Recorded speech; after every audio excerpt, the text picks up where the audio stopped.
Yo, what's going on guys? Arekkz here, welcome back to another video for Marvel's Avengers, and today I'm turning my attention to another one of the playable heroes, Black Widow, to put together another quick guide to the character, going over suggestions for her best moves, picks for her specialty and mastery trees, some general tips for combat and stats, and basically giving you everything you need to know to make the most out of this hero.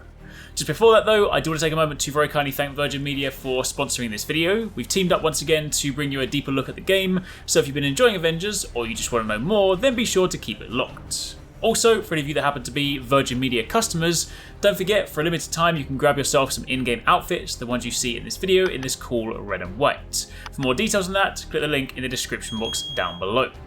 But anyway, that's enough of the introduction. Let's talk about the spy and the combat specialist that is Black Widow.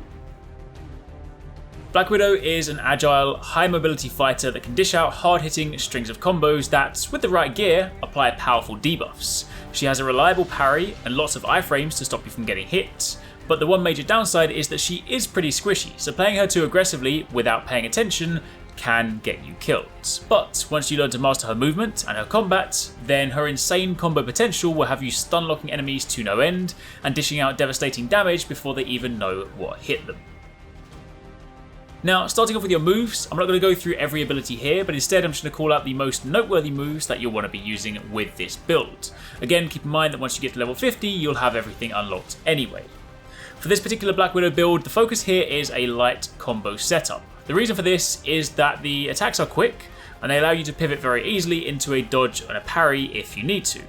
Pair that with the fact that we have gear perks that make light combo finishes hit very hard whilst also applying pin particles, then it makes the light combo tree incredibly potent.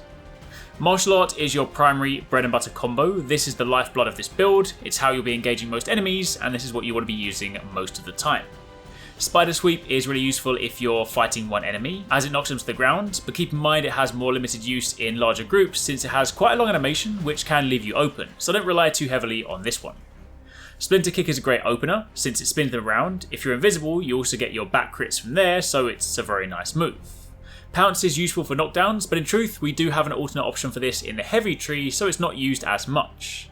And finally, Cyclone Kick is good to get back into the fight if you dodged out, so basically, the whole light attack tree is pretty solid. For the heavy tree, in truth, not a great deal is used here, not for this build, since we're focusing on light attacks, but Spinning Fury is a great pick as it instantly knocks any aerial target to the ground, so it's very useful for quickly controlling the space around you. Down the range tree, the high caliber column is the main one we want to use. It's primarily used for picking off turrets if you don't have someone in your team to do that. And then the final section ties into your parries, which are key for Black Widow's playstyle. There are some fancy options here like Whiplash, but in truth you don't really need to use that too often. Standard parry and dodge will give you everything you need to play effectively. Keep in mind Black Widow's intrinsic ability is tailored for a high DPS uptime playstyle. The bar fills as you attack and drains rapidly if you aren't fighting.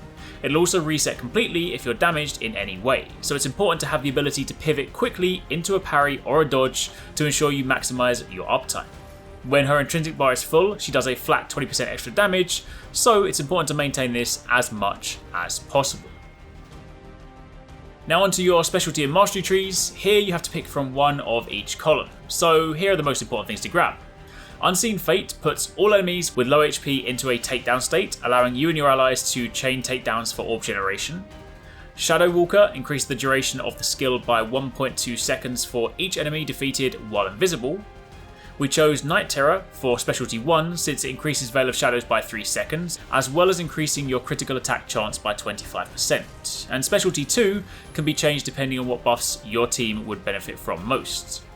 Lightning Fist is good as it changes Widow's Bite from a projectile into a hard-hitting melee attack that has a large wind-up window, and rather conveniently, you're completely invulnerable during this wind-up, so you can use it to dodge through multiple enemies piling onto you at once. Furthermore, it has a large knockback effect, which can be used to thin out a horde of enemies to make them more manageable. The other perks in this tree are dedicated towards extra charges, for 4 in total. Pair that with the low charge time of this ability, and that means you will always have a charge when you need it if you use it correctly. The ultimate ability nodes turn your Power Surge into a powerful tool that can interrupt and trip almost any enemy, including boss characters such as Abomination, so this is incredibly potent. Specialty 1 provides a 35% damage boost whilst overcharged, and Specialty 2 is flexible, but I personally prefer to take the extra 4-second duration. And in the intrinsic tree, this is actually the first tree that we maxed out, as the Femme Fatale skill makes achieving Widow's damage buff much easier.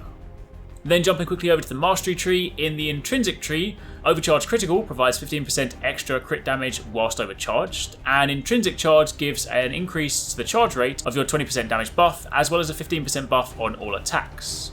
In the Invisibility tree, Extended Invisibility gives us a longer duration on Veil of Shadows, and Critical Damage gives us 15% extra crit damage when invisible.